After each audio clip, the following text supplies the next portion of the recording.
Al-Faslur Rabi, pasal 4. Memang bagusnya besok saya printkan satu halaman dibagi, lebih enak, biar kayak santri ya. Kalau sini nggak kelihatan, apalagi yang dari sana ya, nanti tak printkan biar satu malam itu satu halaman habis. Kadang-kadang nggak akan habis ya, separuh halaman lah nanti. Al-adabu ma'a Rasulillahi sallallahu alaihi wasallam. Adab kepada Rasulullah sallallahu alaihi wasallam. Bagaimana kita beradab kepada Rasul. Padahal Rasul sudah tidak ada di tengah-tengah kita. Gimana adab kita kepada Rasul itu? Yas'uru, merasa, al-muslimu, orang muslim, fi qararihi nafsihi, di dalam keputusan, fi qararati nafsihi, di dalam kekuatan dirinya, di dalam pengakuan dirinya, biwujubil adabil kamili, tentang wajibnya beradab yang sempurna ma'a Rasulillah sallallahu alaihi wasallam, kepada Rasulullah sallallahu alaihi wasallam. Jadi seorang muslim seharusnya di dalam dirinya itu senantiasa merasa wajib, meyakini tentang wajibnya beradab dengan baik kepada Rasulullah sallallahu alaihi wasallam. Mengapa harus demikian? Wadzalika lil asbabit taliyah. Dia merasa wajib beradab kepada Rasul itu karena sebab-sebab berikut ini. Ada beberapa sebab. Awalan, yang pertama, annallaha ta'ala, bahwasanya Allah Ta'ala qad aujaba lahul adaba, telah mewajibkan kepadanya untuk beradab kepada Nabi sallallahu alaihi wasallam, ala kulli mu'minin wa mu'minatin, yang itu ditujukan kepada setiap orang mukmin laki maupun mukmin perempuan. Jadi kita semua orang yang beriman, laki atau perempuan, oleh Allah diwajibkan beradab kepada Nabi. Karena itulah maka kita sebagai mukmin harus mengikuti kewajiban yang diperintahkan Allah. Wadzalika bisarihi kalamihi azza wa jalla idqala, ini secara tegas dinyatakan dalam firman Allah Ta'ala ketika Allah berfirman, a'udzubillahi minasyaitonirrajim, dalam surat Al-Hujurat ayat 1, ayat 2 dan seterusnya. Ya ayyuhalladzina amanu, wahai orang-orang yang beriman, la tuqaddimu baina yadayillahi wa rasulih, wahai orang yang beriman, janganlah kalian mendahului atau mendahulukan daripada Allah dan Rasulnya. Jadi mendahului atau mendahulukan itu artinya kita lebih mendahulukan yang lain daripada Allah dan Rasulnya. Janganlah kalian mendahulukan kecuali, atau janganlah kalian mendahulukan hal-hal selain Allah dan Rasulnya. Jadi kalau kita memiliki sesuatu, memiliki cinta, memiliki apapun dalam diri kita, maka yang harus didahulukan adalah Allah dan Rasulnya. Ini menandakan bahwa Allah menyuruh kita beradab kepada Rasul itu setelah Allah, bukan yang lain. Kemudian ayat berikutnya, ya ayyuhalladzina amanu, wahai orang-orang yang beriman, la tarfa'u aswatakum janganlah kalian mengeraskan suara kalian fauqa sautun nabi, di atas lebih keras daripada suara Nabi. Wala tajharu lahu bil qauli, jangan pula kamu menguatkan perkataanmu kajahri ba'dikum li ba'din, seperti kuatnya suara di antara kalian kalau berbicara. Karena itu antah bata amalukum, akan membuat amal kalian hilang, lenyap, wa antum la tasurun, dan kalian tidak merasa. Jadi di sini Allah menyuruh kita atau melarang kita untuk mengeraskan suara kita lebih keras dari suara Nabi, padahal Nabi itu suaranya lembut. Berarti kita bersuara itu juga harus bersuara di bawah suara Nabi yang lembut. Dan jangan berbicara dengan keras seperti bicara seperti teman. Jadi dengan Nabi itu bicaranya harus lebih lembut. Bahkan Allah mengatakan ketika seseorang itu berbicara lebih keras daripada suara Nabi dan bersuara dengan Nabi seperti suara dengan teman-temannya, itu bisa menyebabkan hilang pahala dari amal mereka, sedangkan mereka tidak sadar. Begitu indahnya perhatian Allah Subhanahu wa taala kepada Nabi Shallallahu alaihi wasallam. Padahal sekarang tidak ada nabi di tengah-tengah kita. Nabi sudah wafat 14 abad yang lalu. Bagaimana mengamalkan ayat ini? Kita tidak pernah hidup dan berbicara bersama Nabi. Bagaimana kita melakukan bicara tidak melebihi dari suara Nabi itu?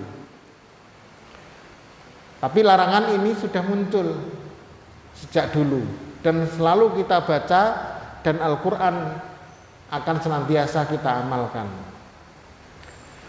Selanjutnya juga dalam surat Al-Hujurat lanjutkan, innal ladzina yagudduna aswatahum inda Rasulillah, sesungguhnya orang-orang yang mau menahan suara mereka di sisi Nabi, ulaikal ladzina namtahanallahu qulubahum littaqwa, merekalah orang-orang yang diuji oleh Allah, diberikan kebaikan oleh Allah dalam hati mereka dengan takwa. Lahum maghfiratun, mereka mendapatkan ampunan, wa ajrun adzim, dan mendapatkan pahala yang besar. Jadi orang yang mau menahan suara mereka di depan Nabi. Jadi kalau ada Nabi itu tidak berani mereka untuk bersuara keras, ya. Apalagi protes, ya, nggak berani. Dan ayat ini turun ketika itu. Bayangkan ketika sholat tarawih, Nabi keluar, para sahabat ikut.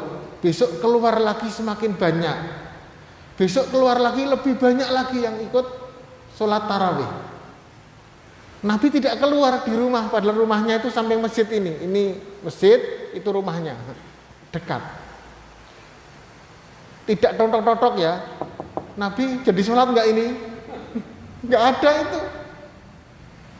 Ditunggu terus. Sahabat menunggu di masjid menjelang subuh. Bayangkan coba. Enggak berani apa-apa itu. Luar biasa. Karena ini yagudduna aswatahum, dia harus menahan diri. Nabi itu tahu soalnya. Lalu Nabi keluar. Kata Nabi, saya tahu bahwa kalian menunggu sejak tadi. Berarti Nabi kejam ya. Masa orang nunggu lama nggak datang, diberi kepastian.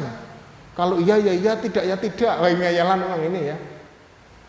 Tapi kan Nabi juga punya hak untuk menguji kesabaran, menguji kesungguhan umatnya, sahabatnya. Disitulah ujiannya.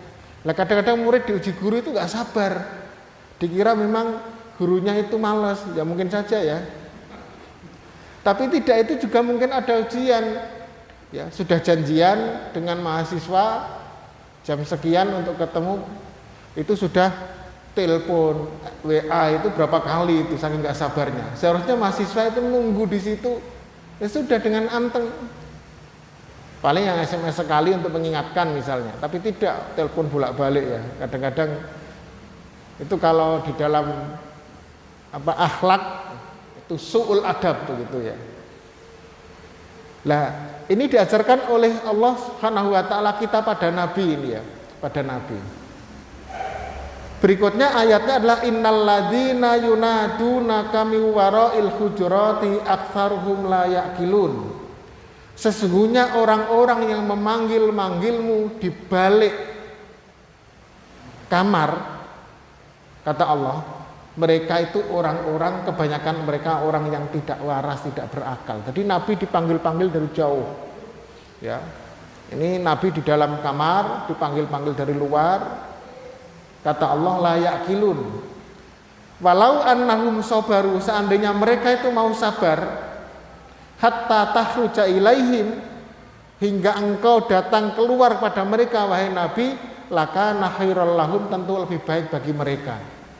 Jadi ketika itu memang ada yang memanggil Nabi, dia tidak sabar. Turunlah ayat ini bahwa seorang mukmin kepada nabinya itu harus bersabar. Karena Nabi itu yang dipikirkan umat, itu yang dipikirkan banyak, dia harus melakukan banyak hal, sehingga ketika dia mau bertamu, mau mengadu, minta nasihat, maka bersabar. Tidak memanggil-manggil dari jarak yang jauh. Ini pun ternyata termasuk akhlak yang tidak baik kepada Nabi. La taj'alu du'a ar-rasuli bainakum ka du'a ba'dikum ba'don. Janganlah kalian menjadikan panggilanmu kepada Rasul di antara kalian itu seperti engkau memanggil di antara kalian, jangan. Jadi pada Nabi manggilnya itu harus memiliki adab. Karena itulah maka Rasul Muhammad SAW oleh para sahabat itu tidak pernah dipanggil dengan sebutan namanya secara langsung. Bahkan para ulama sebagian besar itu memakruhkan, tetapi akhirnya terjatuh kepada mengkultuskan itu yang juga tidak dibenarkan. Kata Sayyidina Muhammad itu adalah kata penghormatan. Sayyidina wa maulana Muhammadin sallallahu alaihi wasallam. Jadi nggak boleh kita manggil langsung ya Muhammad, ya. Atau berdoa kalau memang pada nama yang dimaksud adalah Muhammad Rasulullah SAW, itu adalah misalnya dalam khutbah ya alhamdulillahirabbil alamin wassalatu wassalamu ala sayyidil mursalin, atau sayyidina Muhammadin, pakai sayyidina. Lah ini terjadi perbedaan di antara umat Islam tentang sayyidina ini. Yang satu memang mengikuti para ulama madhab penghormatan kepada Nabi dengan mengucapkan sayyidina. Sementara yang lain, Nabi pernah dalam sebuah hadis itu mengatakan la tada'uni sayyid, man sayyiduka, jangan kau panggil aku sayyid. Siapa sayyidmu? Siapa tuanmu? Allah. Sayyiduna Allah. Jadi Allah itu tuan kita, bukan saya. Jadi Nabi sendiri tidak mau dikultuskan. Maka sampai pernah saya datang ke Kaltara, Pak. Kaltara itu Kalimantan Utara, di Tarakan.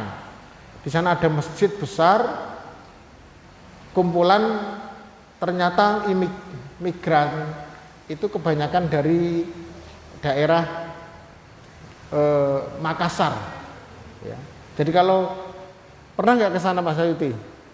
Belum pernah. Kalau ke sana itu pasti ada seseorang yang dia itu pasti kalau ada orang baru membawa kopiah, dikasih hadiah kopiah. Ya, saya dapat 2 kopiahnya, kopiah khas di sana dia. Tapi yang menarik adalah waktu itu Pak Dr. Ihsan itu berkhutbah dan pakai sayyid. Ya, alhamdulillahirabbil alamin wassalatu wassalamu ala sayyidil mursalin sayyidina Muhammadin. Setelah selesai khutbah diprotes. Ya, kita nggak biasa pakai sayyidina di sini. Dan tidak boleh itu karena itu mengkultuskan Nabi sampai segitunya. Karena itu memang tentang sayyidina itu terjadi ikhtilaf di antara umat Islam. Yang satu ingin menghormati, satunya dianggap mengkultuskan. Karena kultus itu terjadi pada Nabi Isa alaihissalam.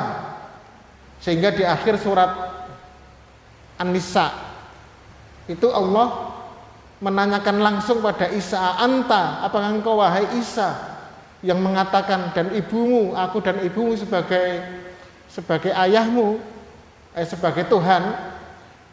Kata Isa, mana mungkin ya Allah, saya itu mengatakan saya dan ibuku sebagai Tuhan. Tuhan adalah engkau. Engkau tahu apa yang aku lakukan dan aku tidak tahu apa yang kau lakukan.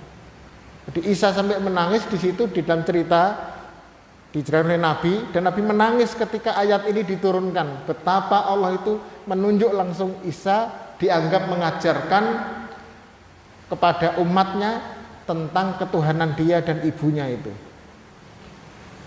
Karena itulah maka di sini kita harus hati-hati di dalam bersikap di antara umat Islam. Kita harus menghormati. Bagi yang mau menghormati dengan kata Sayyidina, silahkan, karena itu adalah sebuah penghormatan. Tapi dalam hati kita nggak boleh mengkultuskan. Tapi bagi yang langsung mengatakan Nabiyuna Muhammad, ya, menggunakan Rasulina Muhammad juga dibolehkan. Bapak Ibu yang dirahmati Allah, ayat berikutnya adalah surat An-Nur. Innamal mu'minuna alladzina amanu billahi wa rasulih. Sesungguhnya orang-orang, hanyalah orang-orang yang beriman, itu orang-orang yang beriman pada Allah dan Rasulnya. Wa idza kanu ma'ahu ala amrin jami'in, dan apabila mereka bersama Nabi itu sudah sepakat sesuatu, amrin jami', lam yadhabu hatta yasta'dinu, maka tidak boleh mereka itu mengingkarinya hingga mereka minta izin kepada Nabi. Ini terjadi pada perang Uhud. Sudah disepakati bahwa kita sudah dapat tempat yang sangat indah, strategis. Sebagian pasukan panah ditaruh di atas bukit Uhud, di bawah itu ada pasukan lain. Dan Nabi mengatakan, engkau jangan tinggalkan bukit Uhud sebelum ada perintah. Ternyata Khalid bin Walid itu cerdik, sebelum masuk Islam sudah cerdik itu. Karena dia tahu bahwa Islam kayak apapun dengan harta juga senang. Maka oleh Khalid bin Walid, pasukan berkuda dengan pimpinan dari Abu Sufyan sebagai panglima besarnya, mereka karena sudah mulai terdesak kalah, mereka tinggalkan itu. Mereka meninggalkan di bawah bukit, dan semua barang rampasan, barang-barangnya ditinggalkan di situ, seakan-akan mereka sudah menang. Seakan-akan menang, dan mereka sudah lari, sudah kalah. Dan ghanimah itu banyak dibunuh di Uhud itu.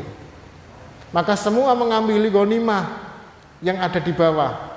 Lah yang di atas, lah apa iki aku? Gitu toh. Padahal ghanimah itu dikumpulkan nanti dibagi jelas adil oleh Nabi. Ya namanya juga setan tadi ya.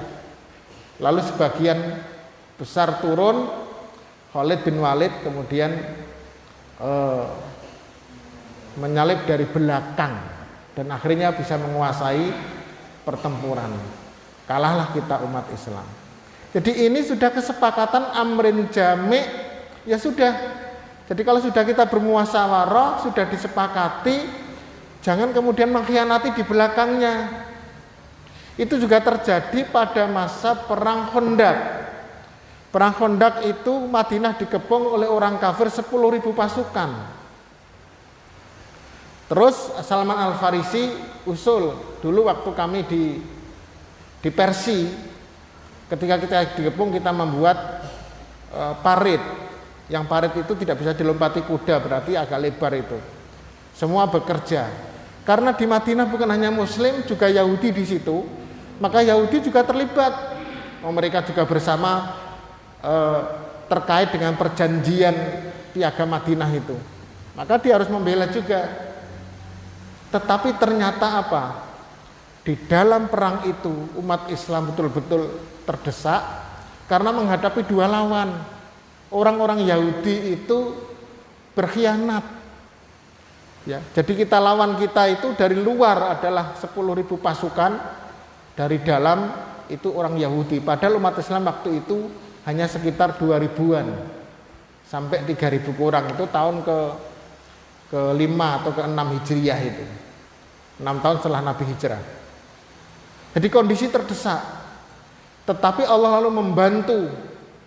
Ya, malam itu diberikan angin topan, mereka porak-poranda, kemudian mereka kembali semua.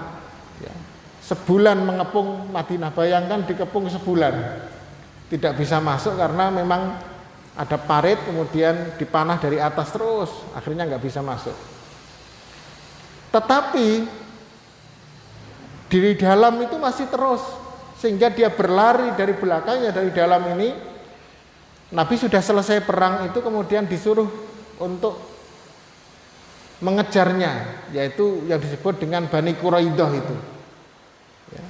Mereka adalah orang-orang yang mengkhianati Nabi. Dan pengkhianatan ini terjadi memang bukan umat Islam, ini orang Yahudi. Sudah sejak awal bagi Yahudi di Madinah, ya, dia memang pengkhianat waktu perang Khandaq itu.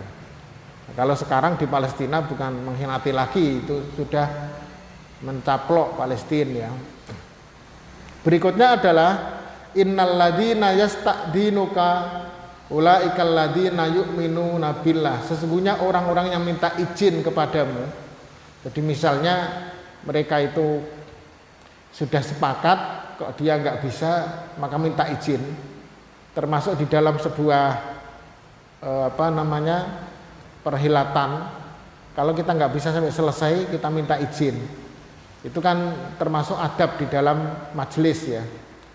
Jadi kata Allah, orang-orang yang minta izin kepadamu, mereka itulah orang-orang yang yu'minuna billah, beriman kepada Allah wa rasul dan rasulnya. Wa idas ta'danu kaliba di sya'nihim fa'dan liman syi'ta minhum. Kalau memang ada yang minta izin kepadamu karena punya urusan lain, silahkan izinkan orang yang kau kehendaki di antara mereka, silahkan. Jadi Allah tetap memberikan peluang pada Nabi untuk memberikan izin bagi yang dikehendaki oleh Nabi. Wa qala ta'ala, juga Allah berfirman, ya ayyuhalladzina amanu idza najaitumur rasul faqaddimu baina yaday najwakum shadaqah.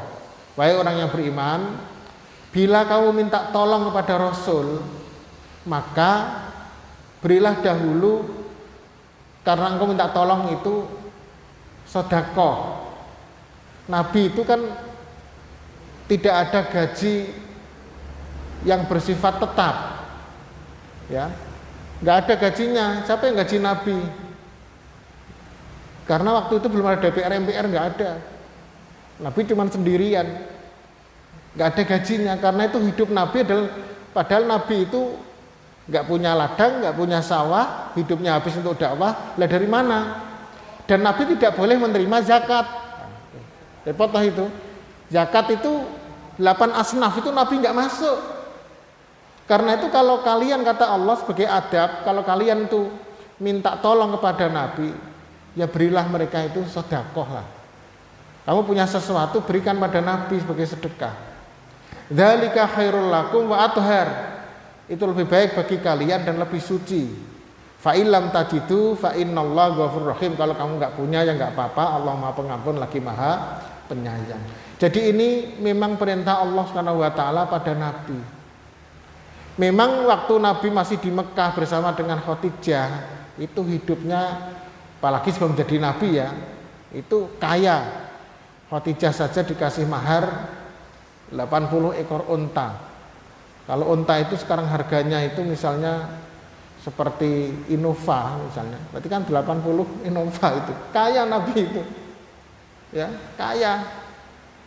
Kalau kita kan mahar nggak usah banyak-banyak, cukup seperangkat alat sholat. Nah itu baguslah tadi daripada dikasih cincin besi. Nabi ini waktu di Mekah kaya, dan Khadijah itu orang yang kalau nggak terkaya itu termasuk jajaran orang yang kaya di Mekah. Meskipun kalau di dalam cerita itu katanya harta Khadijah itu 2/3 penduduk Mekah itu kayaknya perlu diteliti lagi itu. Apa iya? Nggak sampai sepertinya karena banyak saudagar yang lain. Tapi memang Khadijah itu kaya. Tetapi akhir hidupnya kan Khadijah nggak punya apa-apa. Bahkan ketika Nabi datang sebelum Khadijah meninggal itu,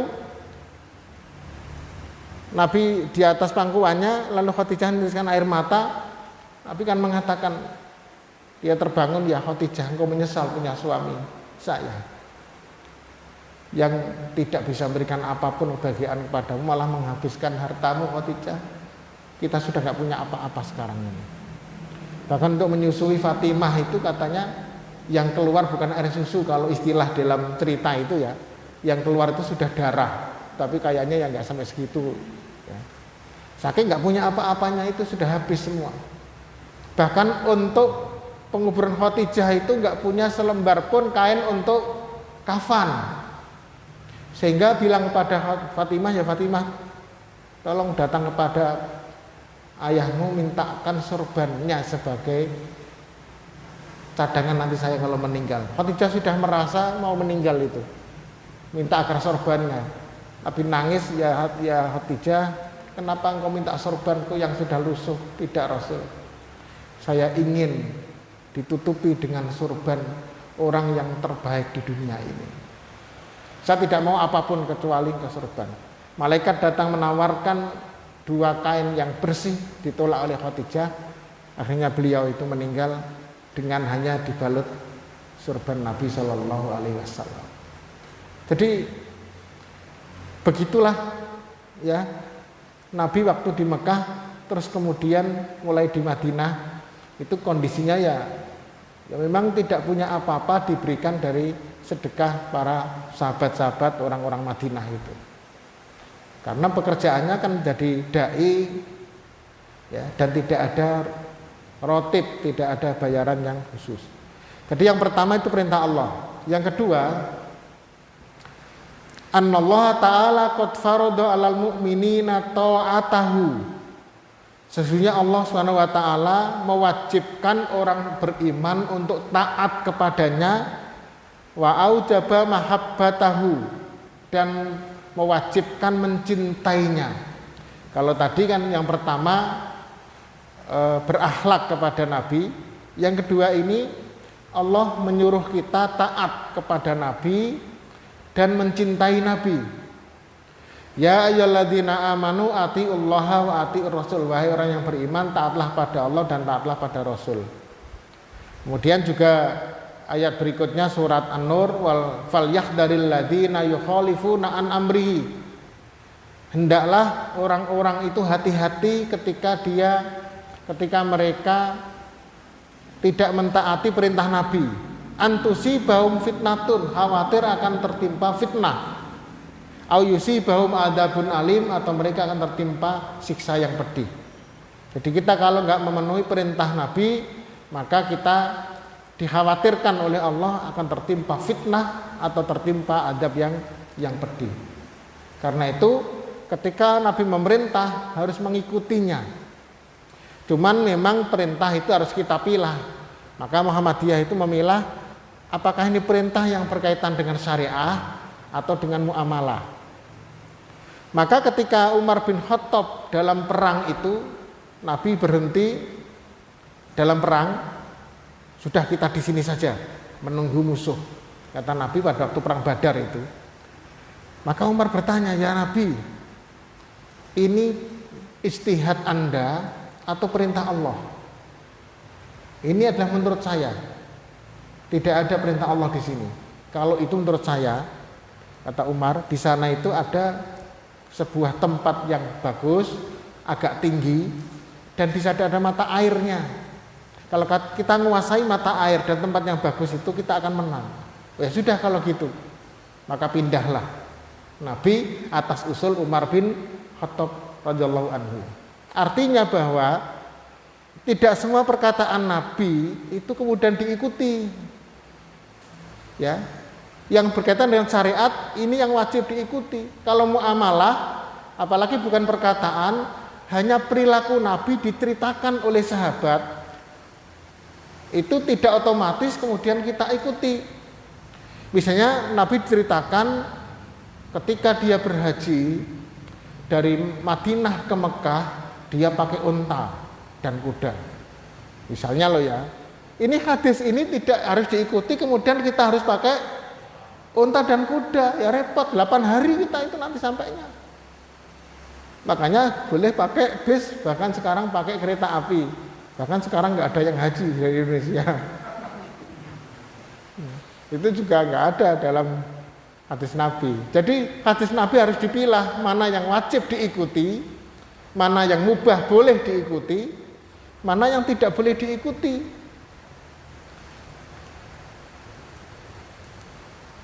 Jangan hadis, ayat saja itu tidak diikuti. Tidak semuanya ayat diikuti. Misalnya ayat yang diikuti itu ayat tentang budak. Budak itu zaman Nabi kan masih ada. Dan tidak ada ayat satupun yang mengharamkan perbudakan, nggak ada. Tetapi mengurangi perbudakan dengan cara dijadikan sebagai membebaskan budak itu dijadikan sebagai kifarat, baik kifarat puasa atau kifarat orang-orang yang bersumpah.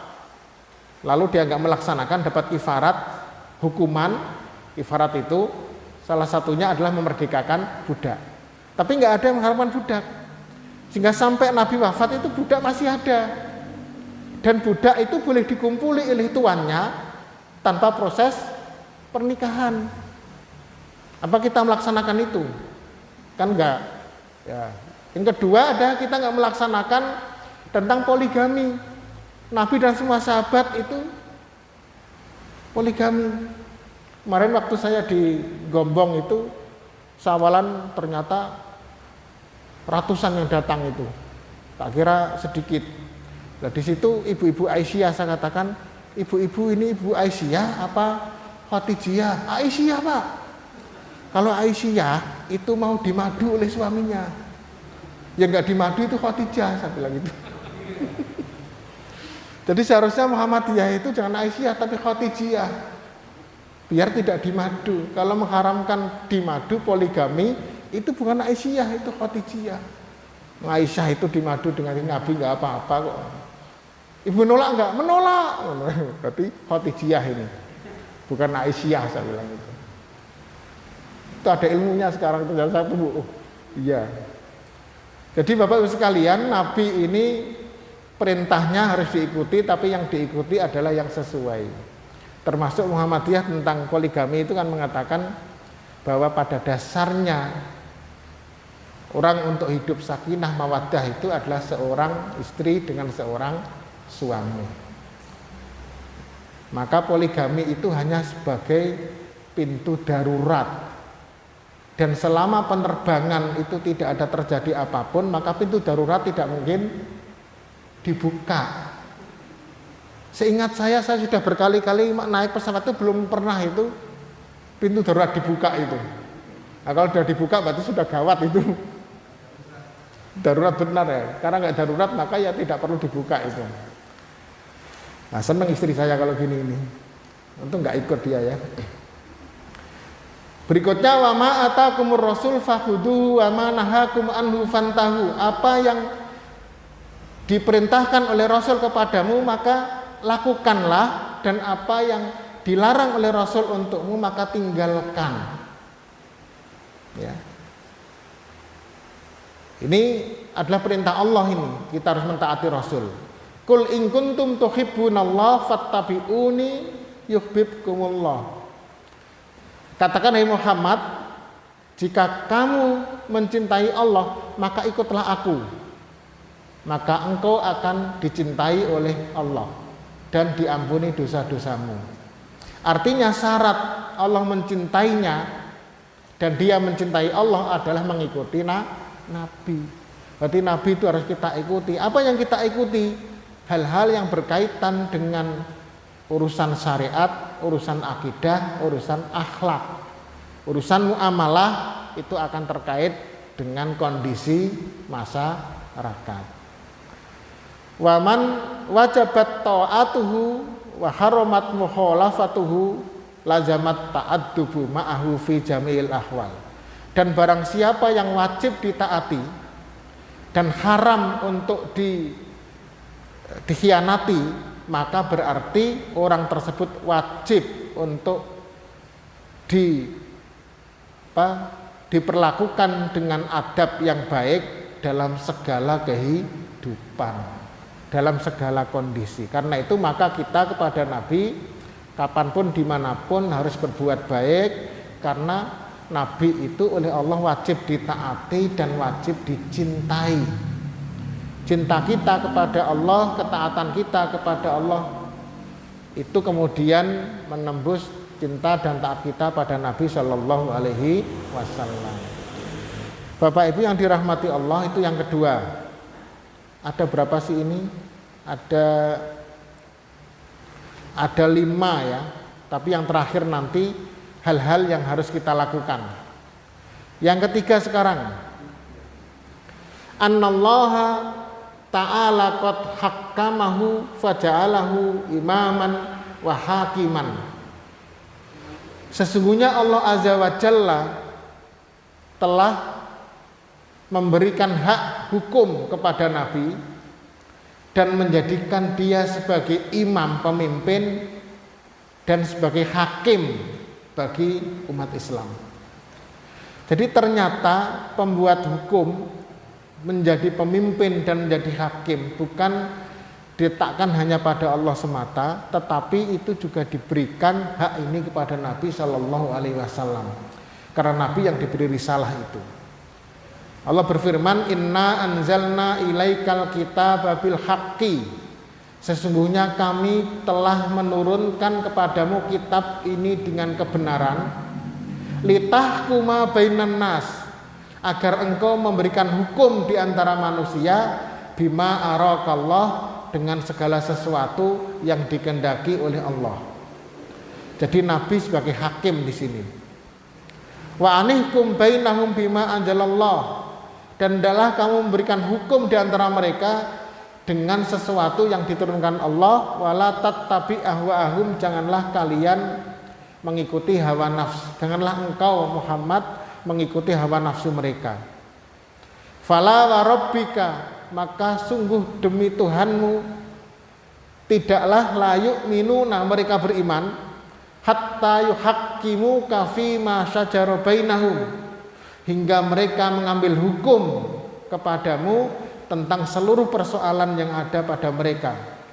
Tsumma la yajidu fi anfusihim harajan, dan mereka tidak sedikit pun menemukan kesulitan atau keengganan dalam diri mereka, mimma qadaita, dari apa yang kau putuskan, wa yusallimu, dan mereka berserah diri secara penuh, tasliman, dengan sebenar-benarnya menyerahkan diri kepadamu.